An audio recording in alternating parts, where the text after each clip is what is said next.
September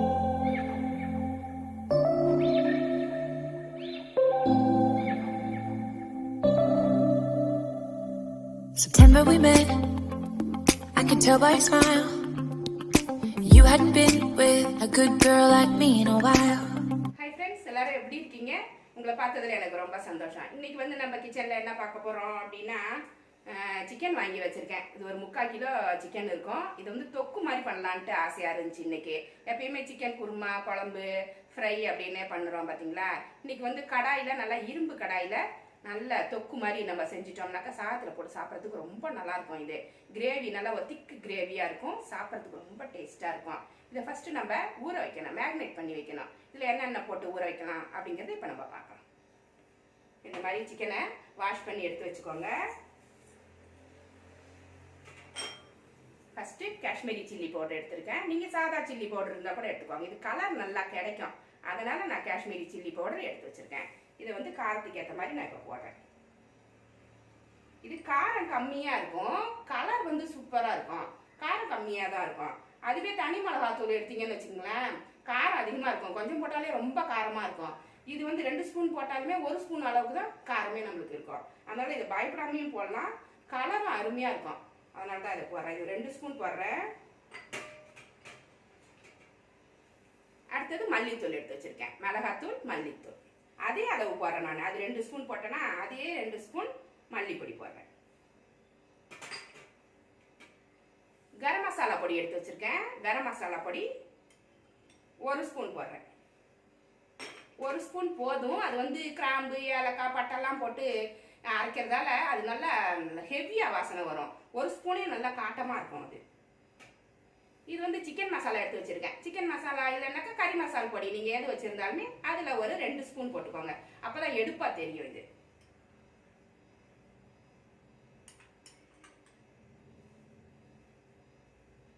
chicken masala பொடி போட்டாச்சு.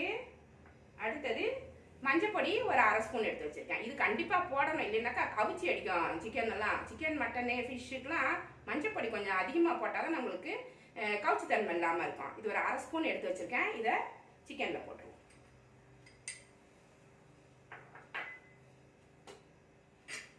இஞ்சி பூண்டு பேஸ்ட் இது ஒரு சின்ன ஸ்பூனா இருக்கிறதால 2 ஸ்பூனா நான் போட்டுக்கிறேன். நல்லா செரிக்கும் இஞ்சி பூண்டு.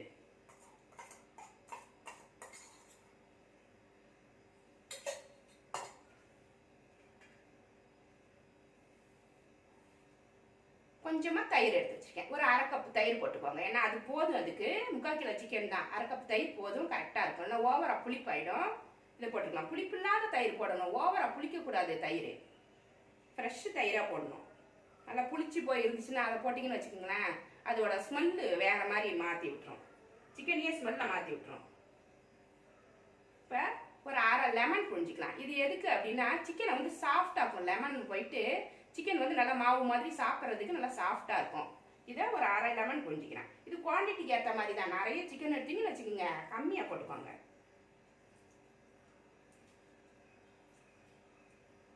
ஓவரா புளிக்கும். 1/2 மூடி போதும். 1 கிலோ வரைக்குமே 1/2 மூடி போதும்.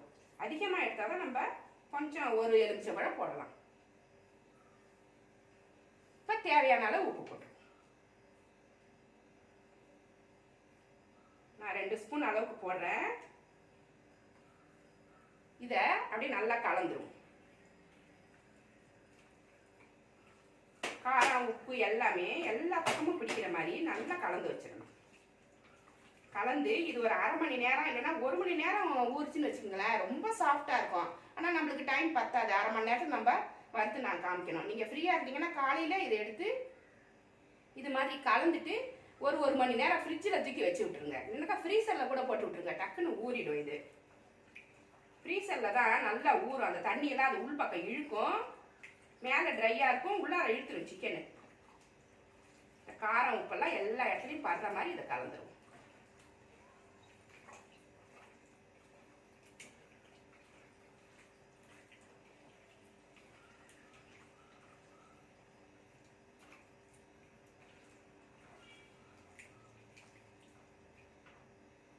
உங்களுக்கு சீக்கிரமா சிக்கன் ஊறணும் அப்படின்னா ஃப்ரீசர்ல போட்டுருங்க. இந்த மாதிரி நல்லா கலந்து எடுத்து வச்சுட்டேன். இதை நான் ஃப்ரீசர்ல போட போறேன். சிக்கன் ஊறிடுச்சு. இப்போ வறுக்கிறதுக்கு ஒரு இரும்பு கடாய் போட்டிருக்கேன். இதில் நல்லெண்ணெய் ஊற்றிக்கோங்க. நல்லெண்ணெய் தான் இதுக்கு நல்லா மேட்சாக இருக்கும். இல்லைன்னா நெய் போட்டுக்கோங்க. நெய் போட்டிங்கன்னா செம்ம டேஸ்ட்டாக இருக்கும். நல்லா ஒரு கரண்டி ஊற்றிக்கோங்க. எண்ணெய் சூடாயிருச்சு. பட்டை, கிராம்பு, ஏலக்காய், பிரிஞ்சி இலை, ஒரு 1/2 ஸ்பூன் சோம்பு போட்டு தாளிச்சிடுங்க. ஒரு 3 பெரிய வெங்காயம் இந்த மாதிரி சீவி எடுத்து வச்சுக்கோங்க. அதை இதில் சேர்த்துடலாம். கொஞ்சம் வெங்காயம் அதிகமாகவே போடுறேன். அப்போ தான் நம்மளுக்கு வந்து தொக்கு மாதிரி கிடைக்கும். ஒரு 4 பச்சை மிளகாய் இந்த மாதிரி 2 கட் பண்ணி எடுத்து வச்சுருக்கேன். அது இதோட சேர்த்தே போட்டுடலாம்.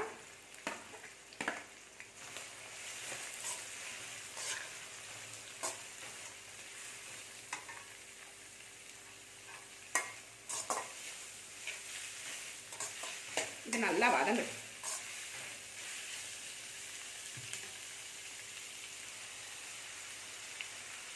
கொஞ்சமாக உப்பு போட்டு வதக்கிக்கலாம். அப்போ தான் சீக்கிரமாக வதங்கும். இரும்பு கடாய் அப்படிங்கிறதால டக்குன்னு அடி பிடிக்கும். பக்கத்துலேயே இருந்து நல்லா கிளறிக்கணும். விட்டுட்டு நம்ம எங்கேயாவது போயிடக்கூடாது. டக்குன்னு சிக்கன் போட்ட உடனே கிளறிக்கிட்டே இருக்கணும்.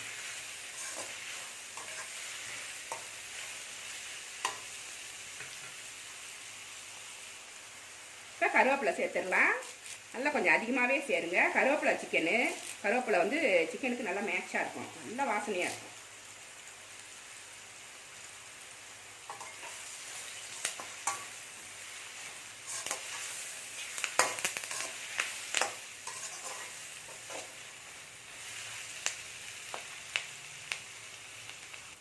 வெங்காயம் நல்லா வதங்கிடுச்சு. இப்போ நம்ம தக்காளியை சேர்த்துக்கலாம்.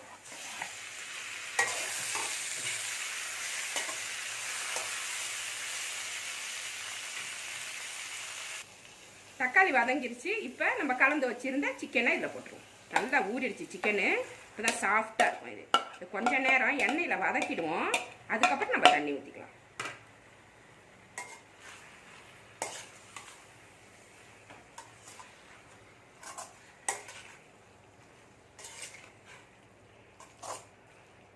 இதுலேயே கொஞ்சம் நேரம் வேகட்டும். தேவைப்பட்டால் தண்ணி ஊற்றிக்கலாம். மூடி வச்சிடலாம். நடுவில் கிளறி விட்டுக்கோங்க. மறக்காமல் கிளறி விட்டுருங்க. இது வந்து இரும்பு கடாய், ஒட்டிடும் டக்குன்னு. இப்போ சிக்கன் வேகிறதுக்கான தண்ணி ஊற்றிடும்.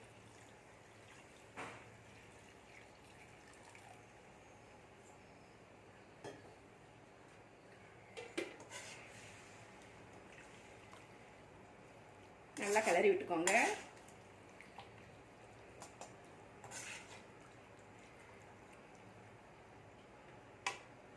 இது நல்லா வேகட்டும். நடுவில் கிளறி விட்டுக்கோங்க.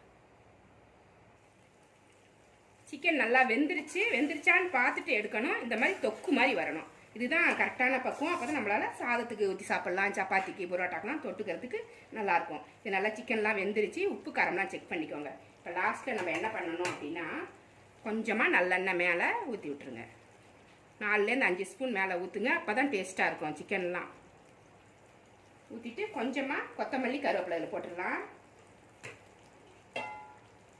இது ஒரு 5 நிமிஷம் சிம்மில் இருக்கட்டும். அப்போ தான் இந்த கிரேவி வந்து நல்லா எண்ணெய் மிதந்து வந்து டேஸ்ட் நல்லாயிருக்கும்.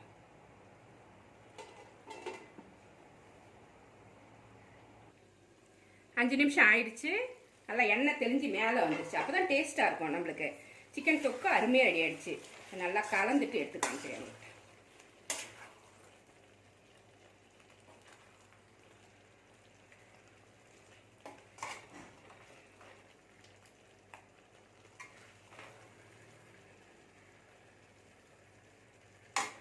சூப்பராக இருக்கும் இந்த தொக்கு. சாதத்துக்கும் நல்லாயிருக்கும், சப்பாத்திக்கு, இட்லி, தோசைக்கும் ரொம்ப நல்லாயிருக்கும். இந்த ரெசிபி உங்களுக்கு பிடிச்சிருந்தா நம்ம சேனலை சப்ஸ்கிரைப் பண்ணி வச்சுக்கோங்க. கூடவே இருக்கிற பெல் ஐக்கானையும் ப்ரெஸ் பண்ணி வச்சுக்கோங்க. லைக் பண்ணுங்கள், ஷேர் பண்ணுங்கள், கமெண்ட் பண்ணுங்கள். இவ்வளோ நேரம் என்னோட வீடியோவை பார்த்தா எல்லாருக்குமே நன்றி. Thank you friends.